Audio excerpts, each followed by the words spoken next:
अस्सलाम वालेकुम। जियो TV network से डॉक्टर शाहिद मसूद। 17 करोड़ अवाम की नुमाइंदा पार्लियामेंट एक तारीख रकम करने जा रही है कि वहां वो मुतनाज़ तरीन एनआरओ अब जेर बहस आने को है, जिसके जरिए इस मुल्क के इक़्तिदार पे काबिज एक फौजी ताले आज़मा जनरल मुशर्रफ ने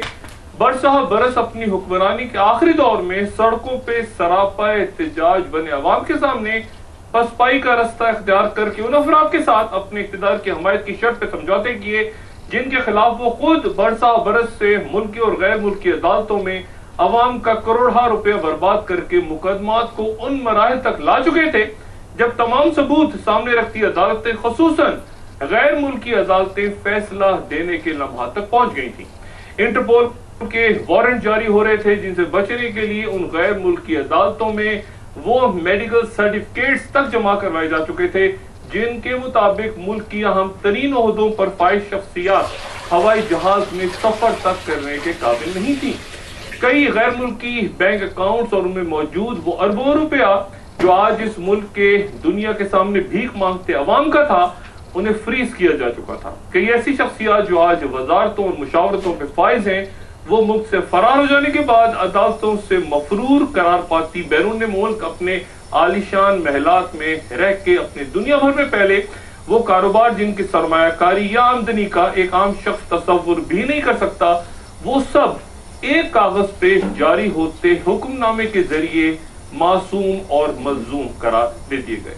और ये भी खुदा जाने क्या अजब मामला रहा कि इस कानून को आज 2 साल बाद भी अदालतें बरतरफ करते, माशाल्लाह लगाते, नई अदालतें बना के अपनी मर्जी के जज वहां मुकर्रर करते हुक्मरान तमाम तर कोशिशों और भरपूर जदोजहद के बावजूद आज के दिन तक इस एनआरओ का फायदा उठा के बड़े से बड़े ओहदे तक तो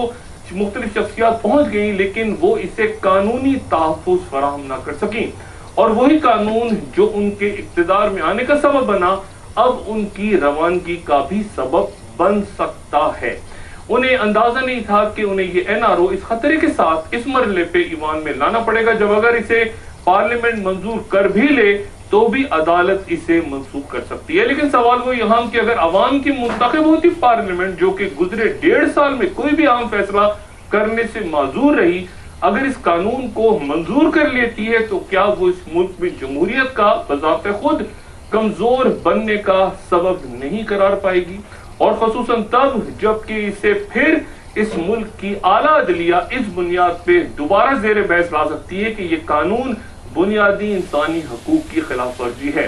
क्या ये एक मखसूस तारीख के दरमियान मुकदमात को बगैर फैसला हुए इस तरह खत्म करवा सकता है कि अगर एक शख्स ने मंगल को जुर्म किया तो वो गुनाहगार और बुध को किया तो वो बेगुनाह? और क्या सजा का ना होना ये तय कर देता है कि जुर्म ही नहीं हुआ? बैरून मुल्क बैंक अकाउंट्स में जमा दौलत क्या लोगों ने चंदा करके वहां जमा करवा दी और उन अकाउंट्स में जो गुमनाम नहीं बाकायदा अपने दुरुस्त नामों से खोले गए, उनकी तोजी किस तरह पेश होगी? एक कत्ल अगर फलां शख्स ने नहीं किया तो फिर किसी और ने तो किया, किसने किया? ये क्या कानून तय कर सकता है कि मुकदमा ही कत्ल का खत्म हो जाए कि किसी ने कत्ल ही नहीं किया? रियासत जो शहरियों के जानो माल की मुहाफिज है, सिरे से कत्ल, अगवा, डकैती के मुकदमात ही वापस ले ले? क्या ये मुमकिन है? ऐसा भी इस बदकिस्मत कौम ने आज के इस दौर में 21वीं सदी के मुहज़्ज़ब माशरे में देखा।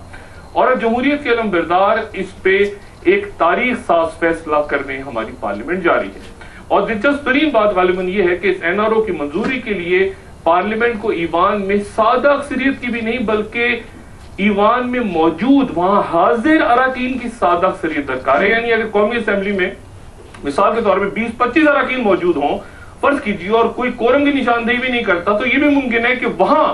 उन मौजूद अराकीन की सादा अक्सरियत से फैसला कानून करार पा जाए।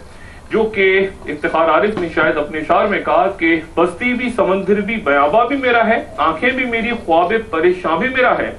जो डूबती जाती है वो कश्ती भी है मेरी, जो टूटता जाता है वो पैमा भी मेरा है,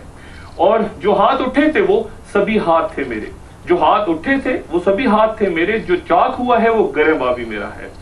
और जिसकी कोई आवाज न पहचान न मंजिल, वो काफिलाए बेसरो सामा भी मेरा है।